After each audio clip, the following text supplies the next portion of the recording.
under God, indivisible, with liberty and justice for all.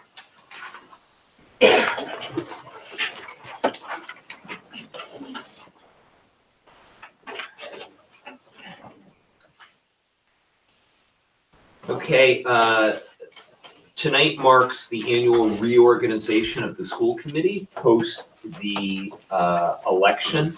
And per policy BDA, which is the school committee organizational meeting, I call this meeting to order, and the first order of business is to allow for the election of both a chair and a vice chair. So at this time, I will take a motion for the new chair of the Mendon-Upton Regional School Committee. Make a motion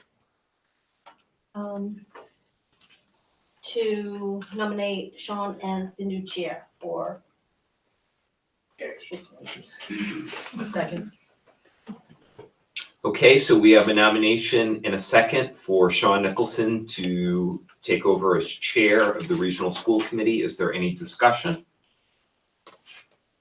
Okay, with that said, all those in favor? Roll call vote, please. Lee Martin, aye. Dorothy Skelly, aye. Bill Designer, aye. Carrie Lawrence, aye. Vicki Robertson, aye. Sean Nicholson, aye. Congratulations, Mr. Chair. All right. Don't get it yet. My gavel now? Sure, yeah. Just bang me gavel. Awesome power. All right, so we'll continue with the nominations. I'd like to ask for a motion for the vice chairperson. I nominate Dorothy Skelly as vice chair of the school committee. Second. Any discussion? Roll call vote, please. Bill Designer, aye. Dorothy Skelly, aye. Lee Martin, aye. Sean Nicholson, aye. Vicki Robertson, aye. Carrie Lawrence, aye. Passes. I'd like to entertain a motion for, So first, the next approval. oh, okay, good point. So, I'd like to have a motion for approving the agenda for tonight's meeting. Motion to approve the agenda. Second. All those in favor? Aye. Also, the meeting minutes from the last session, the open session minutes of May 13th, 2019. Can I get a motion for approving that? Motion to approve the minutes from May 13th. May 13th, 2019. Second. All those in favor? Aye.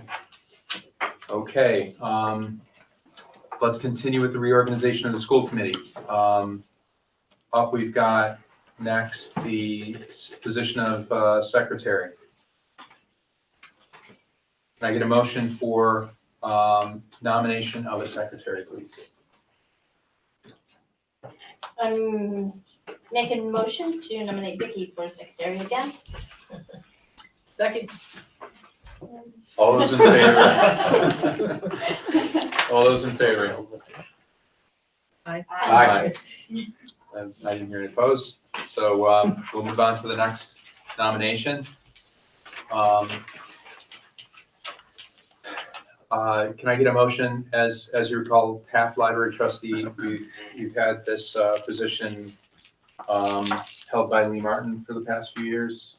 Please, the committee, I'd like to stay on it as Taft Library trustee. So can I entertain a motion for Taft Library Trustee, please? Make a motion to nominate Reed Martin as the Taft Library trustee. Second. All those in favor? Aye. Okay. The Ristine Fund representative, as everybody recalls, we've had this position nominated out of Upton for many years, and the last person who had it His name was Bill. Has it. I'm happy to continue doing it unless figure Dorothy really wants it. Okay. Can I entertain a motion for nominating? I nominate Phil DeZetter for the Racine position. Second. All those in favor? Aye. As we know, the assistant treasurer position, I've held that. There's some signing up to do and some complexity to the job, so it's probably easy if I continue it, and I'm willing to do that. So may I hear a motion for continuing having me continue as the assistant treasurer. I move to nominate Sean Nicholson as the assistant treasurer. Second. All those in favor? Aye. Okay. And, okay, so now we've got, that's the officers of the committee. Now we've got the subcommittee positions.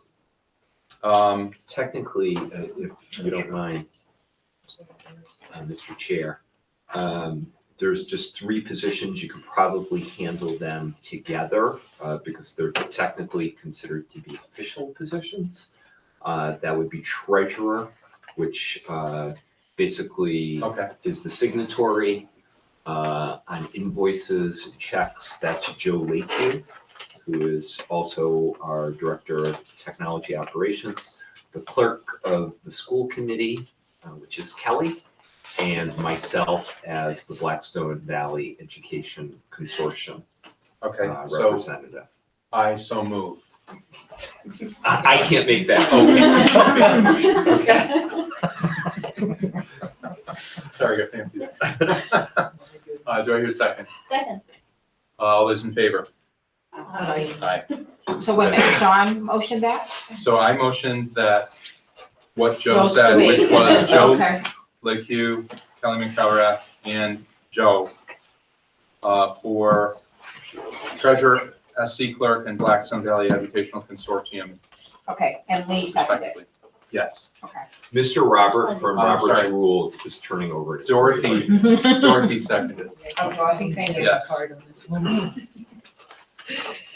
Okay, so now we've got appointments of the subcommittees. All right, so we handle each one of the subcommittees as a single motion? It's probably smart to do that. That way you have a solid sense of what 3 members are in each committee. All right, so could I have a motion from anybody on the committee for the budget subcommittee participants, nominations? Fishing around for what else here. Does anybody have that? I make a motion for Sean Nicholson, Phil Dezetter, and Lee Martin to comprise the budget subcommittee. Second. All those in favor? Aye. Good.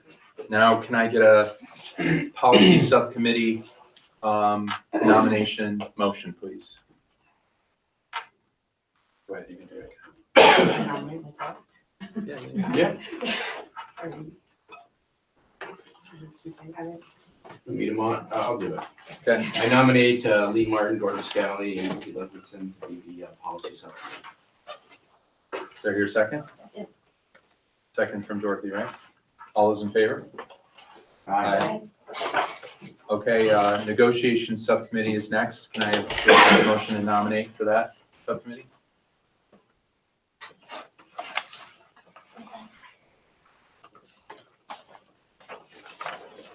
All right, I make a motion to nominate Phil Dezetter, Harry Lawrence, and Sean Nicholson for the negotiations subcommittee. Second. Seconded by Lee. Yeah. All those in favor? Aye. All right, so superintendent's evaluation subcommittee, the last subcommittee, no, second to last subcommittee we had.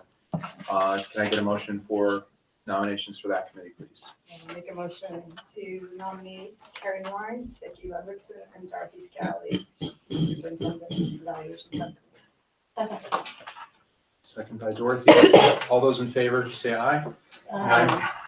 All right, lastly, we have the Golden Apple Award Subcommittee, which technically isn't established as one of the school administration subcommittees, so we have 3 informal positions for that. Can I get a motion for nominations for the Golden Apples Award Subcommittee? I'll make a motion to nominate Vicky Levinson, Carrie Lawrence, Dorothy Scally, and Phil Dezetter. Do you still want to? Sure. Yeah. Okay, second. Second.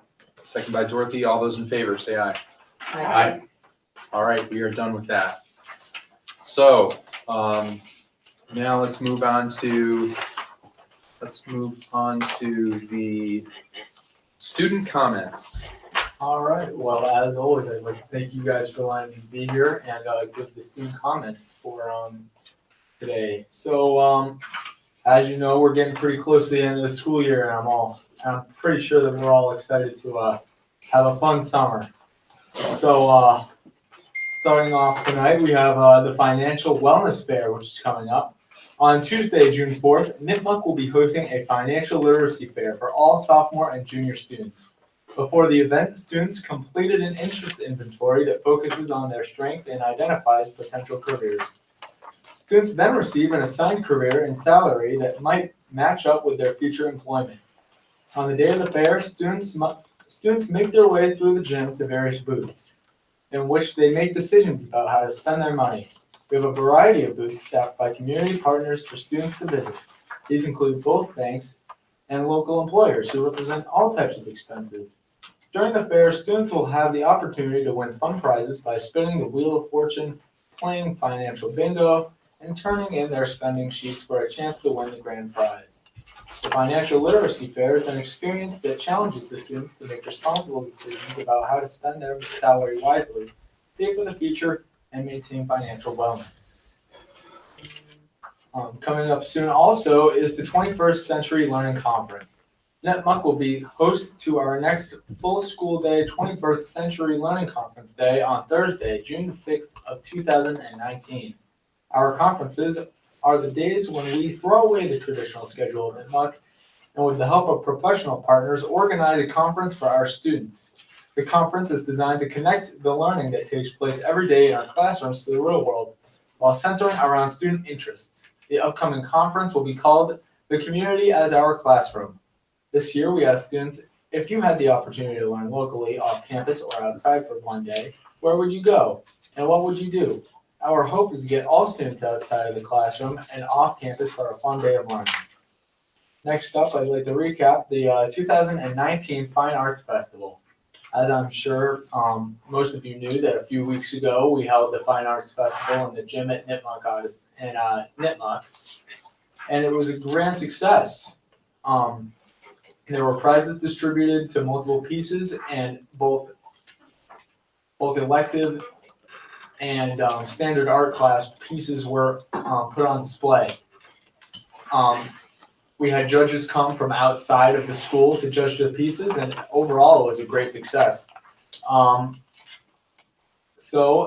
As I'm sure a lot of you already know, graduation also happened in the past week. This year, Nipmuc graduated 154 graduates on Friday night, June 1st.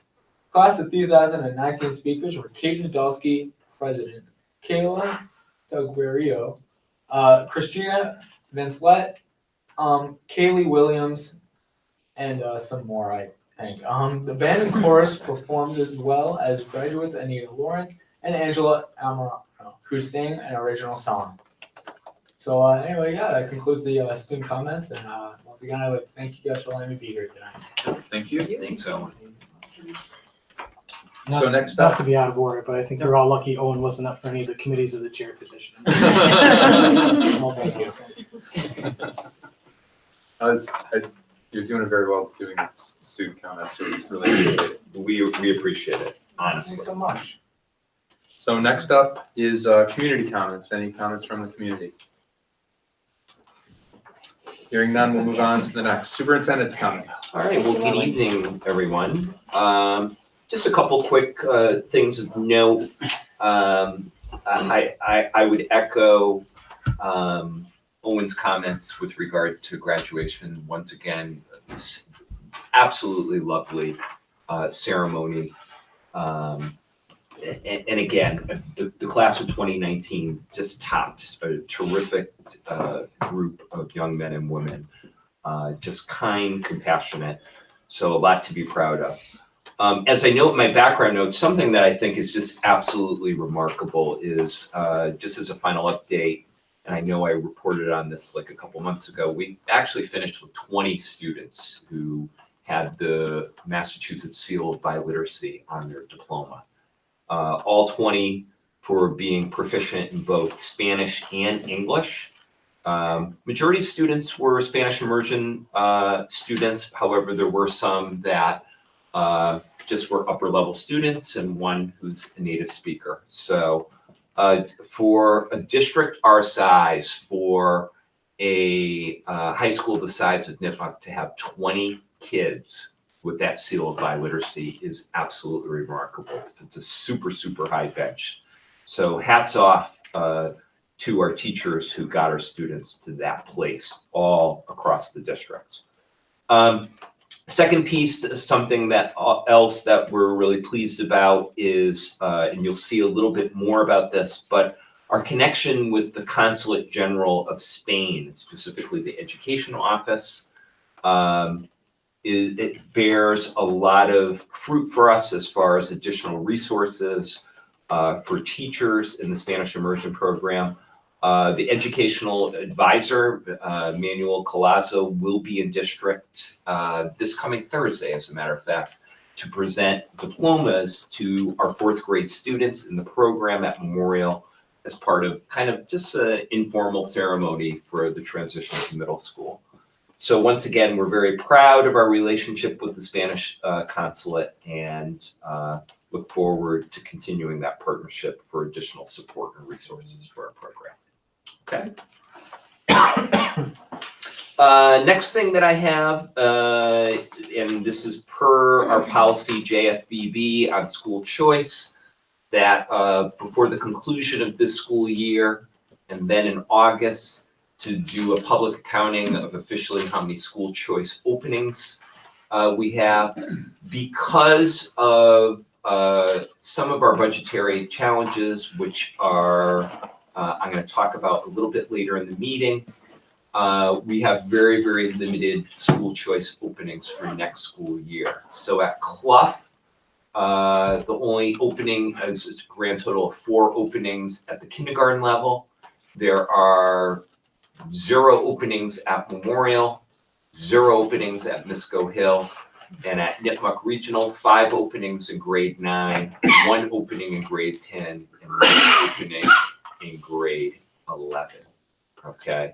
And as I say, per our policy, should there be any additional openings, should anything shift during the course of the summer months, then our meeting prior to the opening of school, August 21st, we will do a public announcement.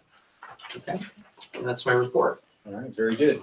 So next we have the Portrait of Graduate Scholar Initiative coming from John Clements and Mary Ann. That's up next, administrative comments. Great, thank you. Are you going over there? Sure. Head of the class. So, as I say in the background notes, John and Mary Ann have done a tremendous job this school year within their school community to really promote the Portrait of a Graduate and really specifically to empower staff, but even more powerfully, students to define each of the Portrait of a Graduate competencies. So I asked them here tonight to just kind of talk about the year-long journey and what has come of it and potentially what the next steps are. Thanks, Dr. M. Thanks, everybody. We're excited to be here. I'm glad to share some of the work that we've been doing on Portrait of a Graduate. You have in the background notes a link to this URL. We'll walk you through some of it today, but we tried to capture some of our Portrait of a Graduate journey through a website so it can stay live and transparent for the community so you can see the work that we've been doing throughout the course of the year. So on the main page, you find this great quote, which I think aligns so much with the district and what we're doing. Not merely survive, but to thrive. We do so with passion, compassion, humor, and style. I think it aligns with our district's mission of empowering all learners to thrive, and really is a great starting point for our work with Portrait of a Graduate. The other neat part of that quote is it came from one of our students. One of the students found that quote and shared it with us. So, so really the Portrait of the Graduate, after the district adopted the new strategic plan, we got to work on kind of exploring the new Portrait of the Graduate. So you want to click on the second tab? Sure. So we tried to, and I know you saw our timeline from before, this is just the work that we've been doing with Portrait of the Graduate. So it's actually reversed. The stuff we did at the end of last year, beginning of this year is all the way at the bottom of that timeline. So we'll work up a little bit. So we've spent time over the course of the year, end of last year, beginning this year, kind of digging into the portrait of the graduate in terms of getting feedback from our students. So we have what's called food for thought lunches. I'm skipping ahead probably. Food for thought lunches. So part of it was really getting students' perspective as to what does it mean to be a global citizen and what does it mean to be a mindful learner. So embedded in that, we, over the course of the year, and we hold these lunches every other week, ask students 2 questions in relation to each of the portrait of the graduate skills. So what are the specific skills embedded within each of those competencies? So when we say to be a global citizen, what did the students interpret that as? And if, once they can identify those skills, then what are the experiences that they're going to need in order to develop those skills? So thinking about what do they need to do in high school in order to get to a spot where they feel like they have spent time developing those. We see the portrait of the graduate is a really clear through line pre-K through 12 in the district. And there's a lot of power in the strategic plan, but the portrait of the graduate is where the rubber hits the road. It's the skills, knowledge, disposition our kids need to be successful in the world beyond high school. And so we thought, let's begin with the kids and find out what they think about this. We've asked similar questions to our community advisory board, and we've also worked with our faculty. So asking that question, okay, what are the skills you need if you're an inspired innovator or a skillful collaborator, and what are the experiences you need? And by pairing those 2 things, I think we found some really powerful results. So that was kind of coming up with common definitions and gaining an understanding within our community. And then at the end of December, we took a full day and we took, it was about 30 people total, but we had Nipmuc students, we had students from Misco Hill, we had graduates from Nipmuc, and we had Nipmuc educators as well. They were there, they were part of the day where we really dug in to say, this is the portrait of the graduate, how can we make it come to life at Nipmuc Regional? So those students spent the day together, really kind of almost becoming experts in one of the 6 competency areas. And out of that, we were able to develop a self-reflective tool, which we're pretty excited about. This was completely student created, obviously with the assistance of the few educators that were in the room as well, but came up with I can statements. So if they're a global citizen, what are the things that they can do? I can educate myself on current and past global issues. I can respect, value, acknowledge different environments, cultures, and situations. So for each of the competencies, they came up with the I can statements. The next column, you'll see some reflective questions. So if you were thinking about yourself as a global citizen or as a mindful learner, what are the types of questions you'd ask yourself? And then that final column there, well, second to last one, the one that has text in it, is prompts, reflective prompts. So we took those prompts and the students used those after our 21st Century Learning Conference, but trying to redevelop this model of not having our students wait for the educators to receive back, but really helping our kids start to become reflective about the skills that they possess, the skills that they need to continue to work on, and then having our educators be the ones that are pushing them and helping kind of develop that plan. So you see that last column is feedback. So thinking of feedback in terms of what if and I wonder. So getting her to push their thinking rather than saying you got an A or you're exemplary in this category, really trying to get them to be even further reflective about the experience to say, well, what if you had done this? Or I wonder if you had engaged in this experience, how that could help you continue to grow. We've had a lot of district support on this, but I think one of the reasons we've taken the challenge on Mendon-Upton is that for our accrediting organization, they ask us to develop what they call a vision for the graduate. This is that. And in addition, measure student achievement and whole school achievement of how well kids are doing in reaching the competencies embedded in the portrait of the graduate.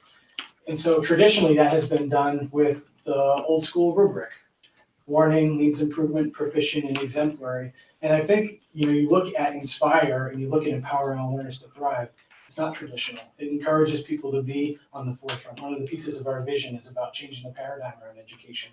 And so we work closely with our accrediting organization too, and have been sharing this work. They're excited that it breaks the model of thinking of it as teacher-directed assessment of learning, and instead involves it as a culture of learning, where kids are continually reflecting on their growth.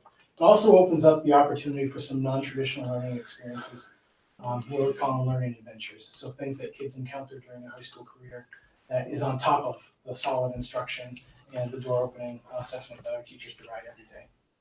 Let me jump back to our journey for a minute. Sure, so that was December. So January was our 21st Century Learning Conference, and during the 21st Century Learning Conference, each of the sessions that students attend were aligned to one of the competencies. So at the end of that day, we piloted the tool. And every student went into their small group advisories at the end of the day and took the last 20 minutes to take those reflective prompts, do a mini self-assessment on where they felt they were just in that single competency that was aligned to their experience of the day, so they weren't looking at them all, and then to write some reflections out of that. So that day we captured 650 reflections from our kids based on the portrait of the graduate. We're believers in not waiting till it's perfect, but building the plane while you fly it. And so get some feedback, figure it out, iterate, make some changes. But the power of that was having 651 reflections on the portrait of the graduate, which we then said, what if we use these and turned it into some sort of way where we could highlight not only the achievements of our kids, but highlight what the portrait of the graduate means for our district. So that it's an easier way to understand this tool.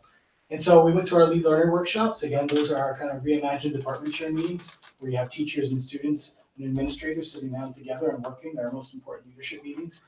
And based on the recommendation of advisors, we went through a blind process where we narrowed down those 600 plus reflections to a smaller group that stood out for the quality of the reflection, the story they told, the emphasis on growth, the power of reflection.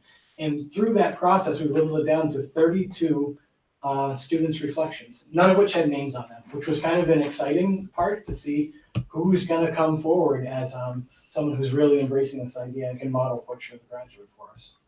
So the other piece of those portrait of the graduate scholars was they were representative of 9 through 12. So we weren't just talking about our seniors who had kind of a full range of experiences at NEBAC. So on April 24th, we spent another full day.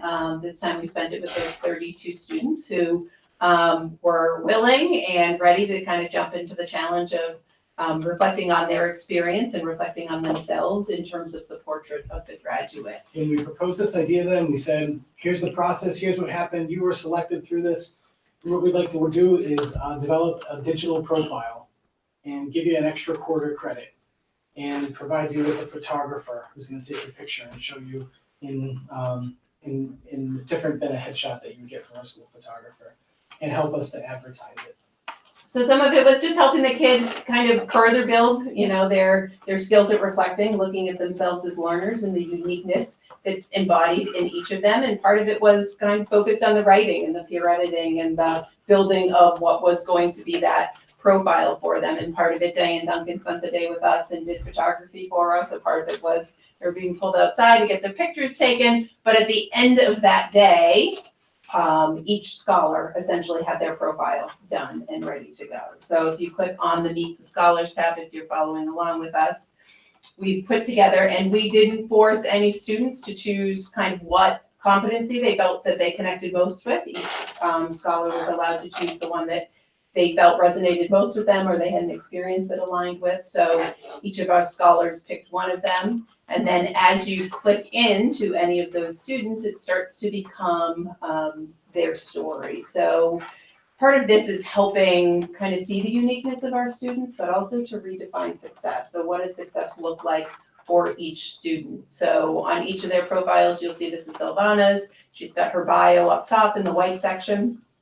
In the blue section, they all start with either I'm a global citizen, I'm a mindful learner, but then tells her story about why she feels she's a global citizen and talks about her involvement with the debate club at Nipmuc and why she's pretty passionate about giving back and making a difference in the world. So kind of her story through all of that. And they each picked a quote that resonated most with them, and then 3 numbers that they felt told their story. Something more than the number of siblings you have, or so you can see here, 6,816, number of miles she's traveled from home, 80 hours for volunteering. So that's obviously important in her world, and then 72 hours of debate competition. So it starts to really capture who our kids are, which is pretty powerful. Here's another one. Here's Aiden's. Aiden is a junior, and he tells a little bit of his story. He thinks of himself as a global citizen. And in his story here, you begin to hear how much he's passionate about making social impact.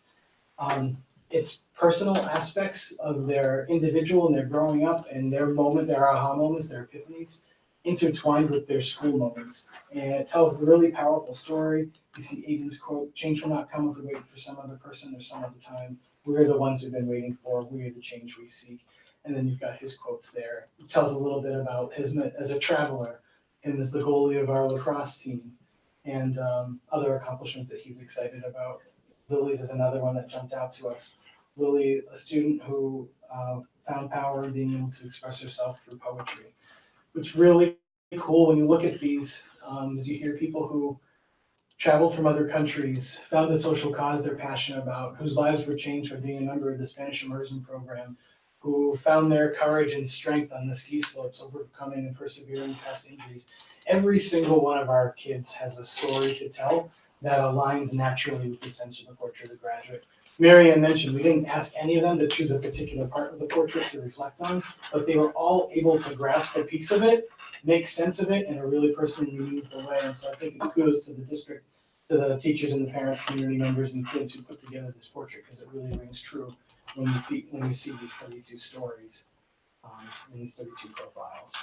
So I think for us, this is just the beginning. You know, this is the tip of the iceberg. This is the story of 32 kids. We have 651 stories that, you know, we need to tell and we need to help our students tell. And it's a process to help our kids be reflective, and it's not something that they all do naturally. So excited about the work ahead, excited about our continued work with Portrait, and see where this goes.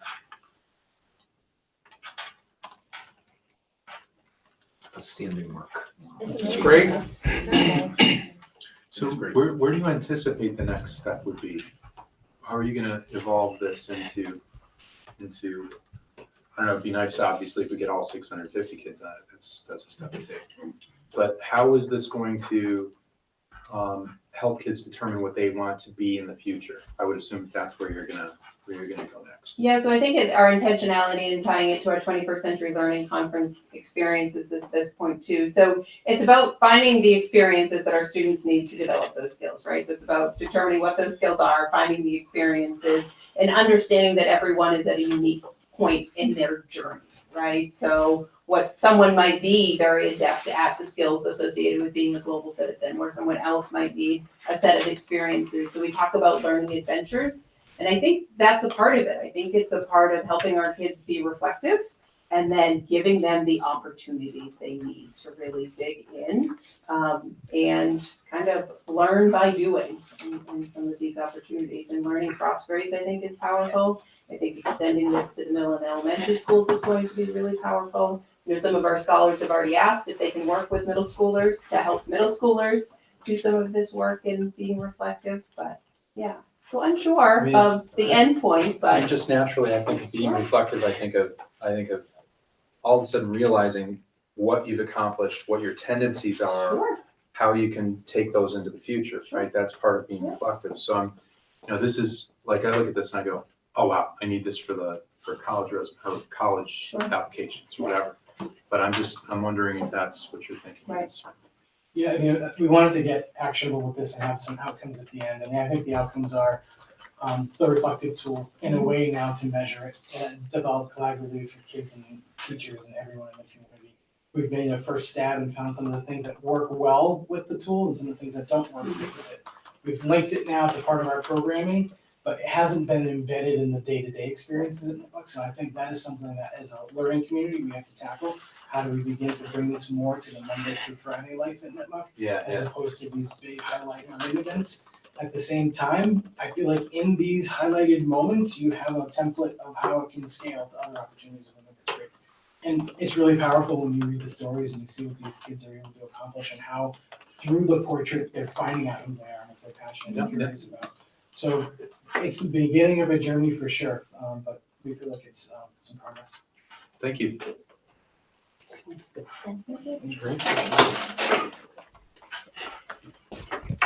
All right, next on the agenda, subcommittee updates. Policy subcommittee. All right, policy subcommittee met immediately prior to this meeting, 6 o'clock. And in your packet was enclosed the first reading of several policies that needed updating or more information added to kind of reflect the culture of the health field, including the information about e-cigarettes and vaping.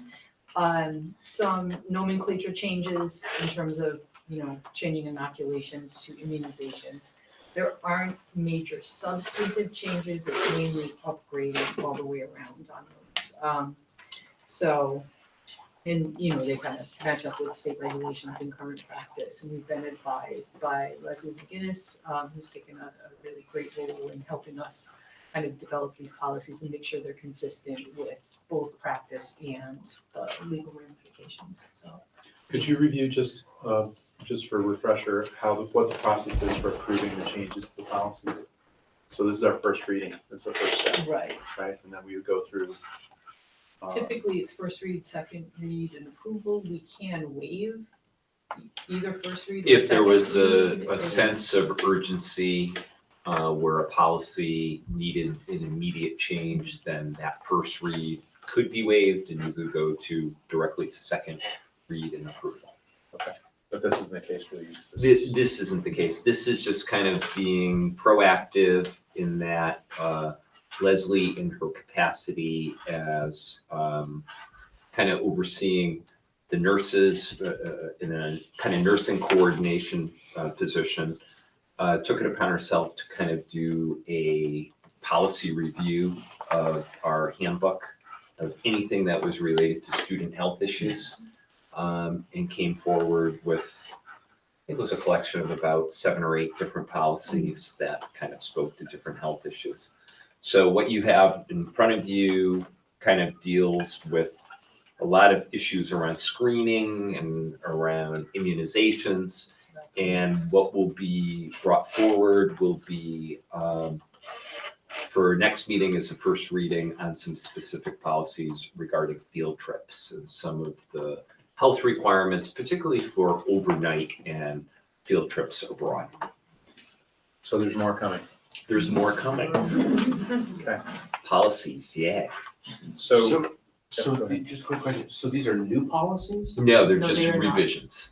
Okay, because there's no red lines in the physical examination of students? So yeah, that got published as 2 separate documents. One was the original and one was the changes, because the second was all red. They Right. changed the title even to it, I believe. Yes. I believe so. Yeah.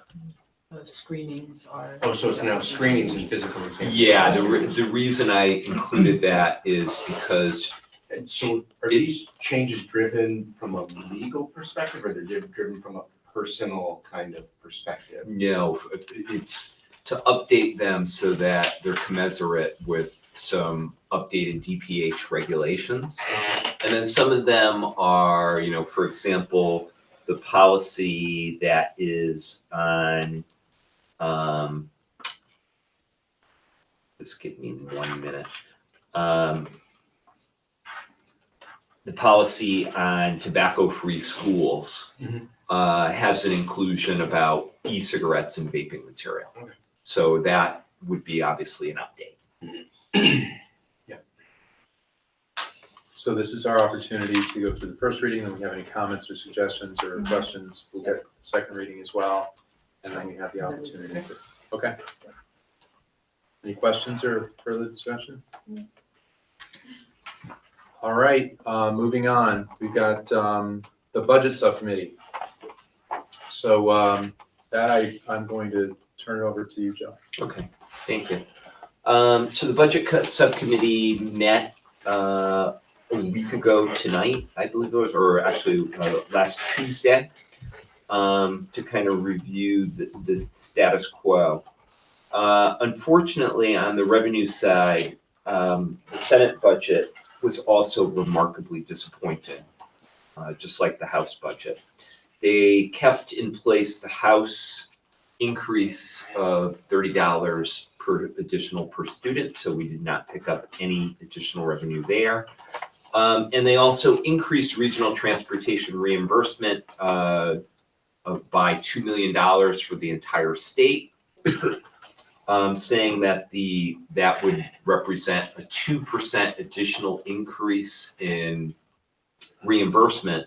But as I know, the cherry sheet shows us picking up absolutely no increase whatsoever. So we have to use that. So with those projections on revenue, plus coupled with the fact that we had to alter our estimates for both out-of-district special education transportation and also homeless transportation, our projected shortfall for FY 2020 at this moment is $326,036, which is fairly significant. So with that challenge and a state requirement of June 1st for notification of any type of layoffs, unfortunately, last week we had to exercise the layoffs or non-replacement of a grand total of 6 positions across the district.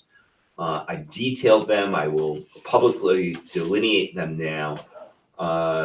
First position is high school library media specialist, full-time position. Second position is full-time middle school library media specialist. Then a full-time Clough special education inclusion teacher. Then also a full-time district-wide technology support specialist. With the challenge of the budget, unfortunately, we're looking at only going with 1 strand of Spanish immersion for kindergarten. Therefore, there will be a lottery in place for that, but also that would be 1 less Spanish immersion paraprofessional. Then from each Clough immemorial, it's the lessening of a 0.5 FTE academic tutor. So as you can see, as I put in the background notes, it's a total of 6.0 FTEs, which represents a reduction in our budget of $313,873. So obviously this is deleterious to the district and our programming and clearly represents regression for the district. As I say, I don't think any of these cuts are desirable. However, in making difficult decisions, you look to keeping your academic core intact and also reasonable class sizes intact as well. So that's the status quo. The last phase of the budgetary process, as far as the state with regard to the revenue piece, is the conference committee, which should be taking place during the course of this month. And typically, the state has finalized its budget somewhere in the window around July 4th to July 15th. So we knew it was going to be challenging. We knew we had to have certain things break our way, and unfortunately, they did not, both on the revenue and the expense side. Any questions?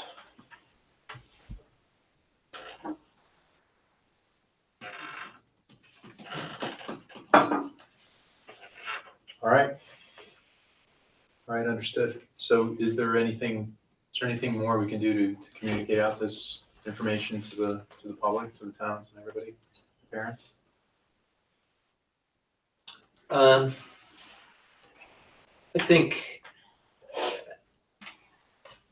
I think there's got to be a concerted effort, and maybe this has started the work of the budget subcommittee, and I would actually make the recommendation that our budget subcommittee actually schedule a meeting in June, for the simple reason that let's start communication and let's start the campaign for the FY21 budget. I think typically we wait until usually before Thanksgiving for the first meeting, and we start talking about, what is the forecast and so on. I think we've got to be very, very concentrated in our efforts. And part of this is around communication, and part of this is around development of strategy. We all know around this table, but also in both towns, know that FY21 is not going to be easier. To the contrary, it's probably going to be more difficult. We've discussed when we met as a multi-board that clearly additional revenue is needed, clearly additional revenue from our local communities because of the situation with Target Share. So the onus is going to be on our 2 communities. And I think essentially boiling this down to a simple question of what are the types of programs, services, and quality of schools do you want for your children in Mendon-Upton? It's that simple of a question. So again, I think it's around communication of facts. I think we have to look at this from a fact-based perspective and not emotionally. And we need to start sooner rather than later. I agree. So when we talk about a meeting in June and then having follow-ons through the summer, probably, to get everybody up to speed on what's happening, and building a fact-based communication plan for that. Is there something we can do to incorporate representatives from the towns to do that, or? I think that would be a wonderful idea. I mean, if you think about it, we, per our, actually it's district-wide policy under subcommittees, we always involve a representative from each FinCom, right? I think we need to publicize budget subcommittee meetings more, probably more than our regular school committee meetings. I think we need to figure out the whole piece. We put on agendas things like public comment. Well, why don't we actually invite people to these meetings and invite people to weigh in on public comment? Why don't we think about strategically maybe making every single budget subcommittee meeting thematic in its approach? Yeah. And talking about, okay, the budget subcommittee meeting on August 5th is going to be focused on transportation. Yeah. And the one on August 25th is going to be focused on special education. Yeah. And some of the stressors programmatically, but also to the budget that really are driving some of our increases. So I think that has to be part of the approach. Yeah, that's an excellent idea. And I Go ahead. I also think from a PR perspective, I do think the town of Upton got it right with trying things out of the box, you know, for example, the YouTube videos that were done in advance of their town meeting. You know, there's no reason we can't do that. I don't mind obviously being the face of the district, but we have plenty of other people, some of which are sitting right in front of me right now, who also could be voices of the district. You know, for example, you know, what John and Mary Ann just presented around Portrait of a Graduate and what that means and why that work is so vital to continue, and even having students speak to it, you know. So I think we've got the capacity, we have the right people around the table, and we have the right people around the district to do this communication piece. Great. If you'll just act as a video editor for the district. I'll also do the graphic design piece too. I enjoy that. Go ahead. The only other thing I'd like to add is looking forward to FY '21. We are going to be negotiating with all of our unions. We're going to be going out to bid for transportation. I think it is imperative that we do our negotiations in September and not in February and March like we did the last time. Because if we don't really know what salaries are going to be, it's going to be really hard to build a budget for FY '21. So I don't know how we accomplish that with the union, but I think we need to start early, not late.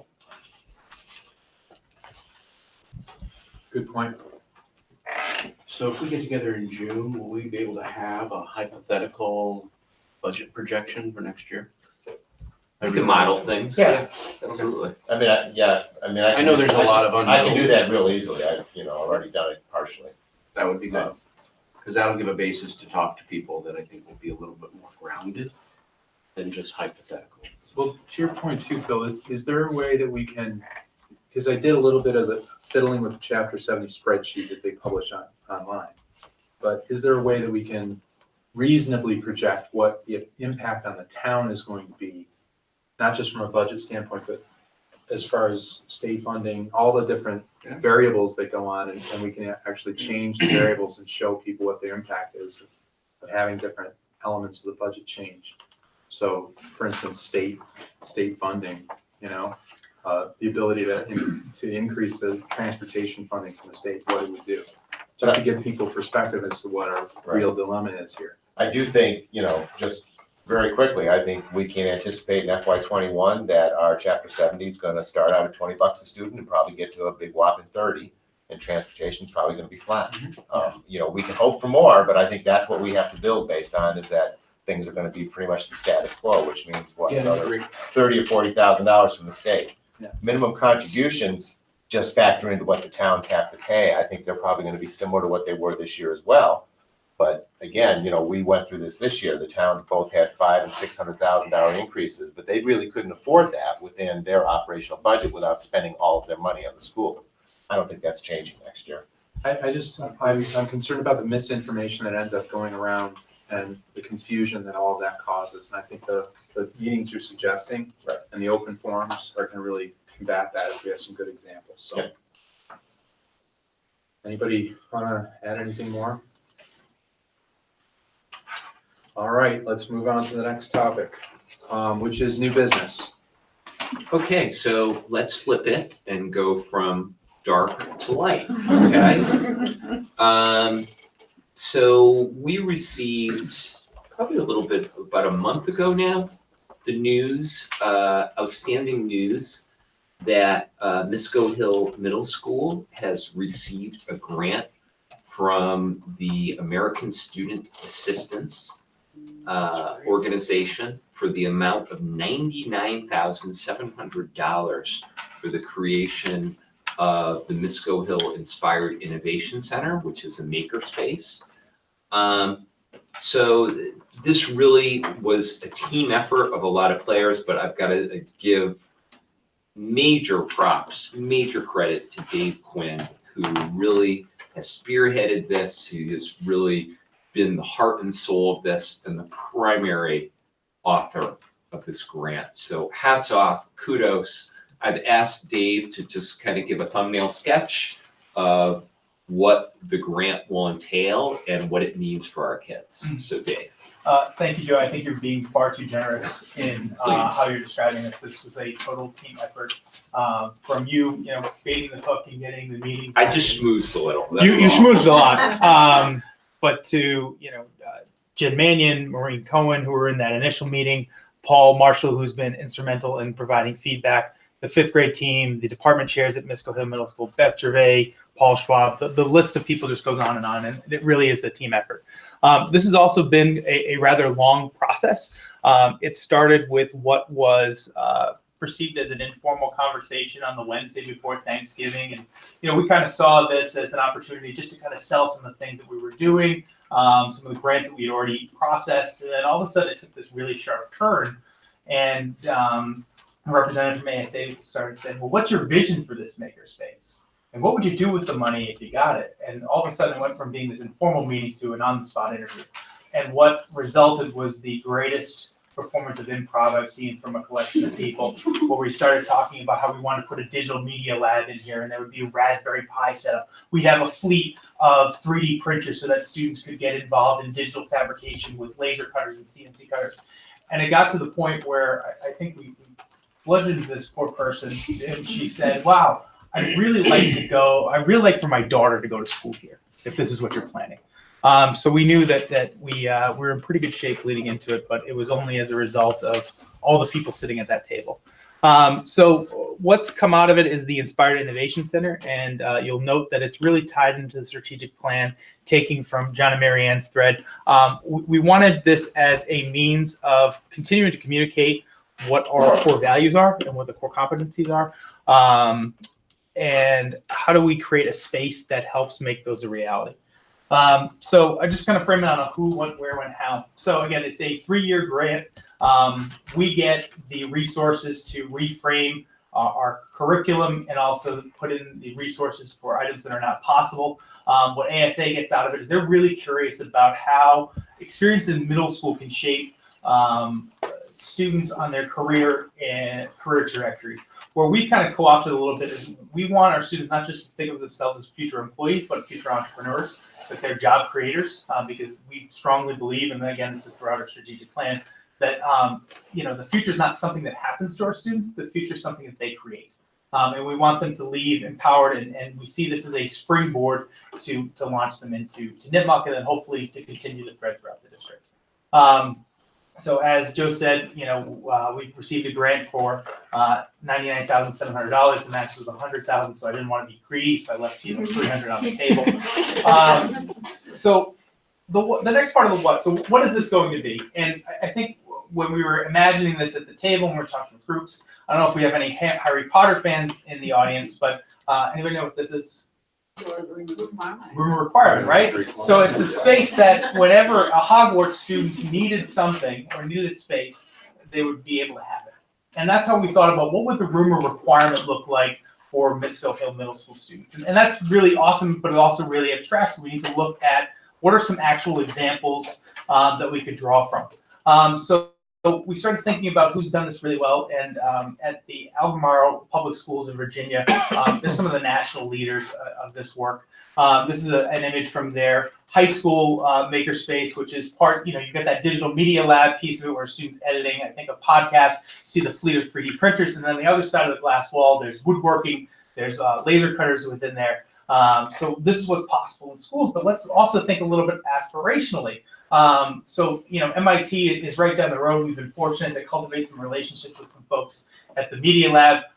Part of the assessment that we're looking to do draws from their maker elements. So we also started thinking about what if we thought of this partially like a fabrication lab. So could we get students thinking about what digital manufacturing might look like? So we're thinking about more of like a 3D scanner. So could we get the laser cutter through, again, 3D printing. So these are just all kind of ideas that we're tossing around. And what we really love about it is it builds off the existing work that our students are doing, but we just can't do it on a regular basis because we don't have the space and necessarily the resources. So this is not necessarily new work that's going to be going on, but now we're starting to expand access. So this is a regular part of the student's experience. And then this, so what do we envision? So hands-on working with woodworking, that image all the way to the left, the student is putting some screws into a board, but believe it or not, it's actually tying into the Raspberry Pi project on the right-hand side, where those are going to be acting as conductors for sensors. In the middle, you'll see the beginnings of a robot where a student is working to attach lights to a mini Arduino board to introduce them to simple programming, but also robotics that are interactive. So again, it's stuff that our students are already familiar with, but now we can start to do it at a little bit of scale. So how do we think about it structurally? So it's not just the space, so we've got this innovation center, but how does this impact the work that we're doing curriculum? We thought that we'd get our biggest bang for our buck focusing on the 5th grade, right? So we get 4 years with these students, let's invest right up front, talking to them about design and modeling. And this was a great opportunity that Maureen and Jen brought in with Project Lead the Way. We're starting to get more opportunities there. So the 5th grade curriculum is going to be technology curriculum. Vector Bay is going to be remaking that to reframe the class around Project Lead the Way's gateway program all around design and modeling. It's about, let's say, a 9-week course that focuses on students coming up with a solution. I believe it's an assistive toy for a student who has physical challenges. And we believe this will set the tone for all the other projects. We also envision this space as an open access area because we want teachers to bring traditional academic curriculum into the space to reimagine what their project looks like. What the hope is that the resources in there will help students to be able to create meaningful products that they want to take home with them and that they treasure because they see themselves in the product, but they now can connect themselves to the product, to the curriculum. So it's both the 5th grade technology class along with open access. Also, as part of the grant, we are going to be purchasing the Naviance career counseling software. We already have it up at the high school, but this will be brought down to the middle school. What we believe this data will provide us is just information about what our students' initial interests are. So this information can be shared with guidance and also our teachers so that that way they have a better understanding of what our students' interests are, and we can link the curriculum to those interests. We'll also have a curriculum in year 2 for the for the budgeted for years 2 and years 3 to do a deeper dive into that career counseling piece, which is really important to ASA. And then finally, there's going to be a big community outreach piece. This program will only be as successful as the people who get involved in it. And we're going to need folks from the business and the tech community to share their insights about what's really going on in the world, so that way what we're providing in the Innovation Center mirrors what's going out or what's on the cutting edge of employment and technology for today. So where is this going to be? Currently, it's we're slated to repurpose the room 305, which was originally the home economics room. There's a lot of power already set up there. There's a lot of water. Currently, the space is divided. So as of right now, we're going to take down that wall. And what's really nice about this space is it allows for up to 2 classes to be in there at once. So you can still have your 5th grade in there, but then if your history teacher or science teacher want to come in and use the resources, he or she could too. One of the things that we're focusing on with our purchasing is how do we make these resources mobile and check them out? Because ultimately, while we see the Inspired Innovation Center as a hub, we need a lot of spokes to the classroom. So every classroom has the ability to become a makerspace as needed. And then finally, how can I get involved? So over the next couple months, we're going to be putting in some planning for community involvement. I think the first piece of it that we'll see in September is something we're calling the MISCO match. The best way to leverage the resources that were provided is enabling the community to provide or donate things that we may need, so we don't have to buy them. So if mom's got an old tool set that she wants to repurpose, and she's been bugging dad to please let me go down to Home Depot, this is a perfect time to donate your old tools, your gently used tools or saw. If dad is interested in sewing and has a sewing machine, he is more than welcome to bring it down, because I'm sure we've got a student who's interested in that. So anything that we can get matched into the Innovation Center can be repurposed to other resources. We're also going to be starting a Inspired Innovation Center Advisory Board.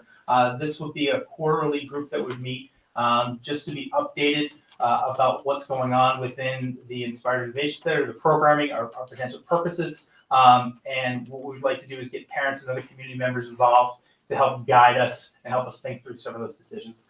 And then finally, and I think most upcoming, is our summer planning and PD. June 17th and 18th, we are tentatively scheduled Pam Moran and Ira Sokol. Pam is the former superintendent of Albemarle Public Schools, and Ira was their technology director. They helped develop that lab that you saw in the earlier image. We're bringing in national experts to help us with this work. July, right? Yep, July. Yeah, okay. July 17th and 18th. This is going to be an open session. I think it's important to all of us that we have teachers, students, and community members in there. So part of it will just be capacity building and understanding what the tools are, but also setting up, because I think there's power in a collaborative creation of a space together and we'll have a ribbon cutting scheduled for September with a big kickoff. So would love to have any of you, even if it's for a couple hours or a day, on the 17th and 18th. But that's our plan for coming up sketch right now. So we can think of this as more of a platform for starting a variety of different technology subjects with our students. Technology, but even more broadly than that.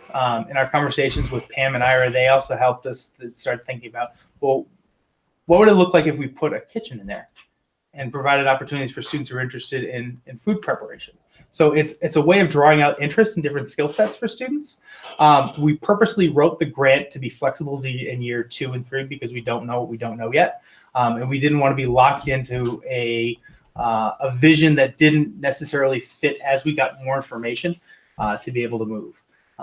So I think that's crucial for the overall success of what this space can be, because I think the space is important. It's the cultural transformation that this space is going to yield more so than the space itself. Okay. An example of that today, we had our 8th grade teachers are working on the engineering design project, and in the past it's been a menu of 10 items, and this year they really worked on that project-based approach with the student voice of choice. So students created, came up with problems, and then designing solutions to those problems. Like you can't watch Netflix in the shower if you don't have a way to hold your phone. So one of the teachers' comment was it'd be so cool if we had outlets in the ceiling so that kids could use power tools here. And I said, guess what? Next year you will. And so it was a conversation around the flexibility of that space, and then strategic plan identifies flexible use of time and space. So we talked about how that's gonna be a place that teachers can access, and the whole class doesn't have to go. There's a dedicated teacher in that space. So kids who are ready for the power tools can go, and kids who are still doing research and collaboration in the classroom can stay. So it's really gonna be an amazing platform to launch to the next level with the work teachers are already doing.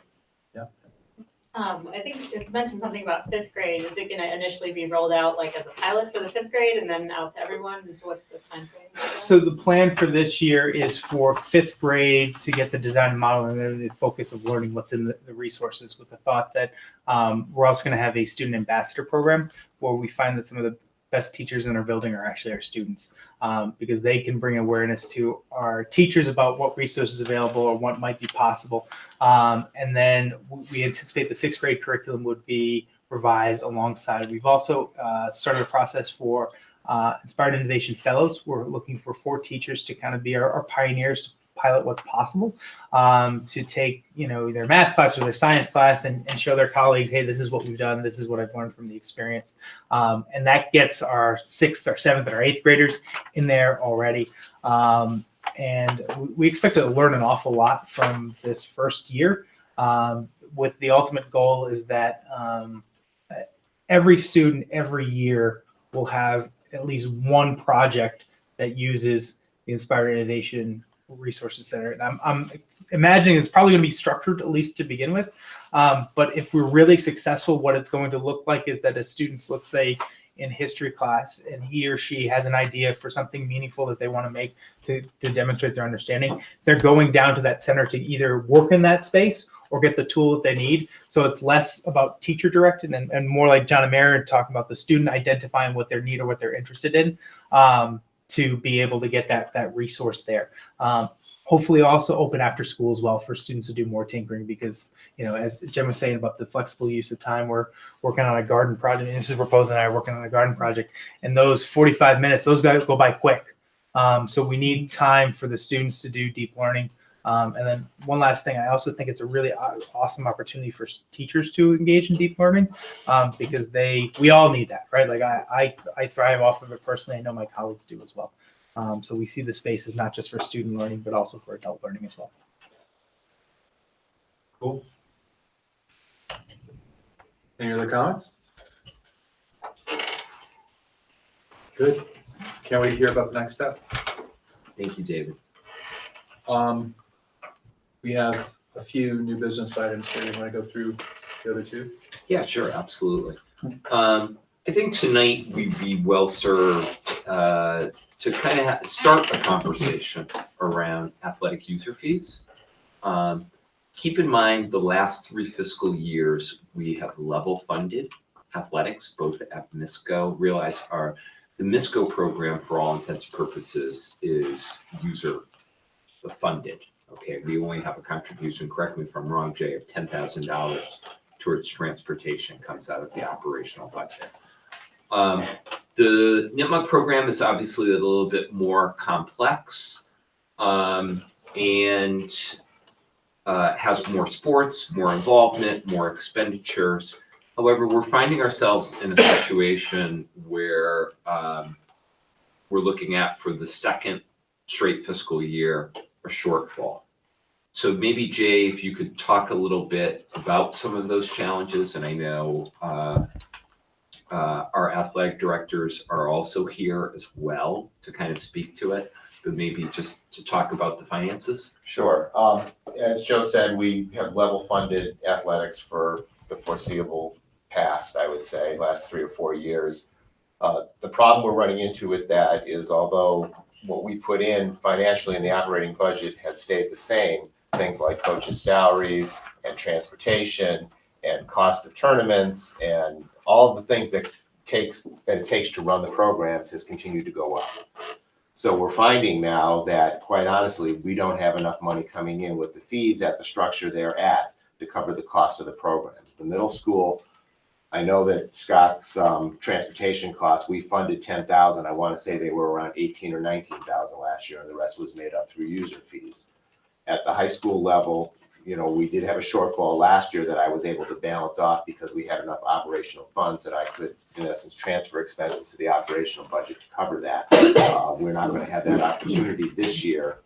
We're not going to have that opportunity next year because next year's budget is so much tighter than this year's budget was. We had so many unforeseen issues that I can't imagine it's going to be any better. So I think the bottom line is that our fees, although I've done a little bit of research on where our fees are in relation to other districts. I don't think they're higher or lower. I think we're about average. I do think when you're looking at layoffs of teachers, you can't really commit more operational budgets to the operational funds to the budget, which means the only other recourse is to raise athletic fees. I'm going to defer to Chris and Scott as far as their specific programs. I have some ideas of where I think the fees should go, which hopefully would just barely offset the shortfalls we're running into. And it also means that we have to run really lean programs next year regardless. But I would defer to Chris and Scott. I mean, I think Jay said a lot of it. I mean, one of the big issues that we have at the high school is we're sort of, I guess if you want to call it, victims of our own success, in that our teams have been very successful. With that comes transportation costs that are somewhat difficult to predict. You know, best example I can give you, one day, I think my soccer team is going to Worcester, and later that day, I found out they're going to Woburn. And the cost of a bus from Worcester to Woburn is at least double, give or take. And, you know, as far as the formula goes, it's a little bit different, but transportation costs are a big part of what we go through. Coaches' salaries increase, which, I mean, it is what it is. We need to pay our coaches.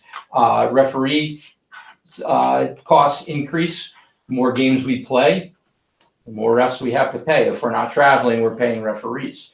So as much as Jay and I attempt to do our best to predict and budget as best as possible, it's hard to guarantee that you know, multiple teams are going to go to a state championship, or, you know, those are the types of things. You know, you've got track fees that come up with tournaments that they enter. Kids are doing well. We want to support them, and sometimes that means going out to Westfield or into Reggie Lewis in Boston, and those are the types of things that are difficult to predict. You know, I think, you know, both Jay and I worked together this year to trim whatever fat we have, if you want to call it that. I don't think it's much, if anything. I think we were pretty fiscally conservative with what we tried to do. Teams did well, which is a great thing. But at the same time, you got to be able to support that. So that's sort of where our challenges lie. Myself, this every year seems to get tougher. Like, I do a lot of fundraising. So like this was probably my worst year of fundraising. I don't know if it was. I sold pretzels, I sold cookie dough, I did boys versus girls game, dodgeball tournament I never had because just the participation wasn't there. I had 30 teams last year. I had 9 teams signed up this year. My boys versus girls game, you know, even though last year was still less, we just didn't have the participation, people coming. The cookie dough is my biggest fundraiser, probably 6,000 to 8,000. I mean, it's a lot for this program. You know, it was down this year. I tried pretzels this year. I'll never do it again. I have pretzels in my office stacked up high. They're pretty good though. Yeah. So I've been just pretty much, you know, dangling along. I always end up at the end of the year with about $7,000 or $8,000. I never have enough money to, you know, we need better basketball hoops. The basketball backboards are falling apart. I have field hockey nets that are, you know, I go out there every year now. That got a field hockey program, and, you know, shimmy, keep them the best I can together so we can play a game.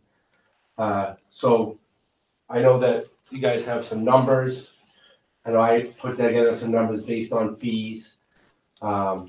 Present You know, today, this year, we had $43,000 of fees that kids paid at 175.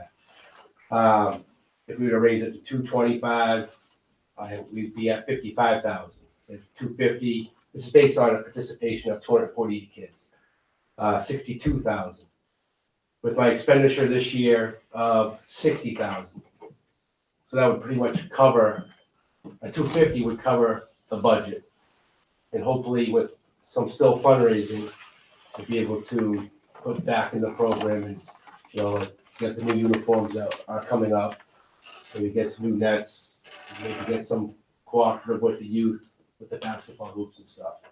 So, you know, that's where I'm at. But it seems like every year, you know, I think parents just rather say, here, here's the money up front and not worry about all the selling and stuff.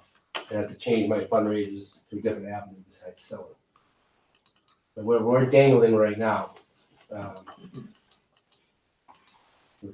with the fees and stuff and keeping the program afloat, or as is. Well, I mean, just, it makes more sense to keep the athletic program solvent than to keep on taking from the operational budget, especially when we're talking about budget shortfalls that are coming up in the Correct. future, so.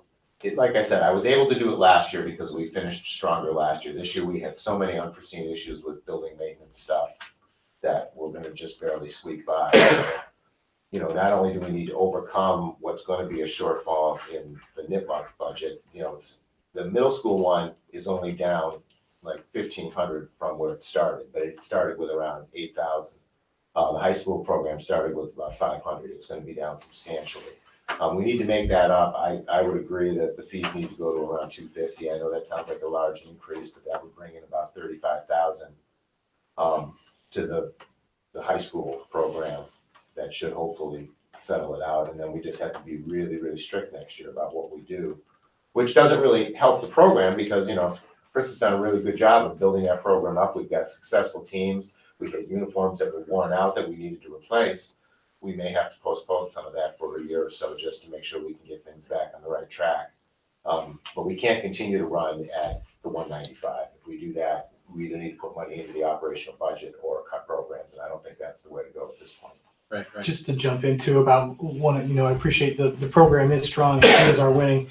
But one of the things Mary Ann and I appreciate is that we have a much more detailed understanding of the granular level of the budget. When Chris puts the budget together, it's broken down by team, including not only salaries and transportation, but down granular to the number of pairs of socks we're going to be buying, the number of replacement balls. So we now are able to predict the per athlete cost in a way that I think is developed over the course of his tenure here, where we have a really clearer understanding of the budget.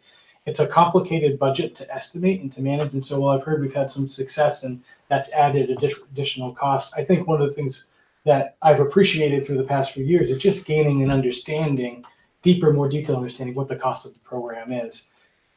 And through that, I've also seen our school thrive. And the program thriving, it's been a benefit to the school. So I think you never want to go back and say we're going to be raising fees at the same time, having a clear understanding of the budget and seeing this gap and knowing the strength that it is for NIPMUC. I think it does make sense to move them up. So what would the next steps be for presenting this to the public and everything? In my opinion, I think you'd be well served to think about it over the next 2 weeks. We have one more meeting before summer recess. We can share with you the data. I've got up here, this is a formal survey that's done of all the fees across all the districts and all the charters. And some of the data is very good. Some of the data, quite frankly, is a little outdated, but it'll give you a perspective on what all the communities across the Commonwealth are charging. And then we can also share with you the detailed spreadsheets for both the middle school and the high school programs. So you can see with a greater degree of specificity of what Jay is speaking about, and then make a decision on it at our next meeting 2 weeks from tonight. That would be my recommendation. Okay, very good. Anybody have any So opinions you're about gonna this? send that to us? Yes. Can you send us the updated athletic budgets as well, just so we can take a look at them? Yeah. Which I agree, it is much more detailed than it's ever been, and I know you guys do a great job managing it. The other item I guess I'd bring up is there a thought of going to a tiered fee structure? For the sports that are more expensive to run versus the other ones that are not. I think that's in the realm of possibility. I think there's pros and cons to it. Do you have a feeling about it? Well, I think there are pros and cons. I think what you have to be careful of is a lot of tiers are great if your number of athletes in a sport is particularly high. In some, my only concern with some maybe in the running sports in particular, where you do see schools that have a tiered, their fees are less, but in a lot of cases their numbers are higher, so they're able to make up for it that way. No, I understand. I don't mean it's just about running. I think No. it's also about, if I look at soccer versus football, for example. Yep. Football is a more expensive sport to Correct. run. If you look at the town fee structures, the town soccer programs have a different fee structure than the town football programs as well. I'm just looking at it from some of those basic Sure. realities of what's out there. Yeah, and I'm asking. that's the other way is looking, typically football, hockey, which I know we don't have. Those are your two that you typically see that are higher. And I think we can model it, Phil. I think it's just something, I'm not saying we'll go there, but it's something to look at. I think with the data before, I think it was a little more difficult to do, but now that you've got a lot more detailed data behind it, maybe that's an avenue as well.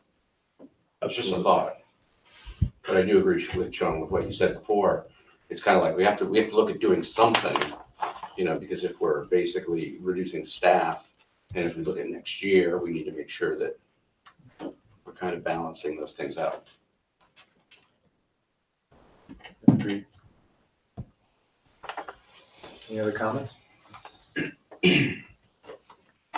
All right, moving on to the World Challenge Trip. Okay, last but not least, you have in your packet for approval a request for a world travel trip to Thailand. And now this one is going to be in July of 2021. If you recall, the co-advisors came before the committee back in November for approval of a World Challenge trip next summer in Morocco, but unfortunately they did not have sufficient numbers or sufficient interest in that. So I think they've retooled things and now they're looking for approval for the following summer for a trip to Thailand.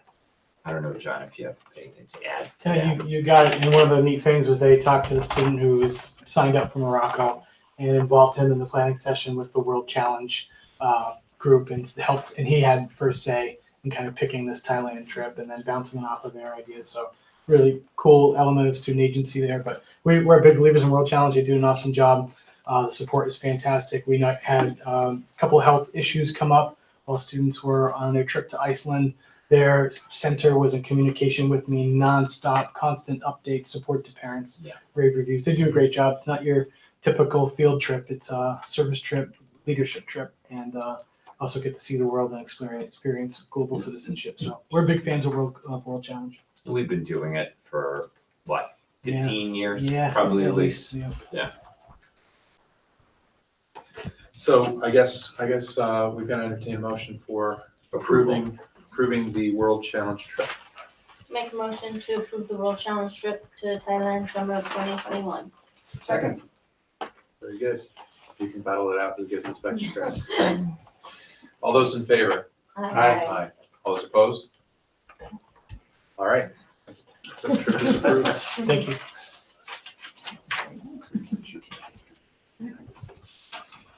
Okay, last couple of things on the agenda. Any correspondence? We do not have any.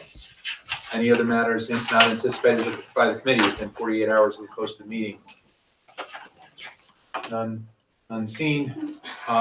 So future agenda items will be the Golden Apple Award on June 17th and a new Mercy calendar on June 17th as well. So well, discussion. If you Discussion. recall, yeah, it Okay. isn't necessarily new, but if you recall, the student who brought that Oh, that's issue right. to the Okay. attention, Okay. Yeah, so we'll have a continue discussion that after. conversation. Okay, very good. All right, so with that, we'll adjourn. Motion to adjourn. Thank you. Second. Very good. All those in favor? We're adjourned. Yeah. 8:25.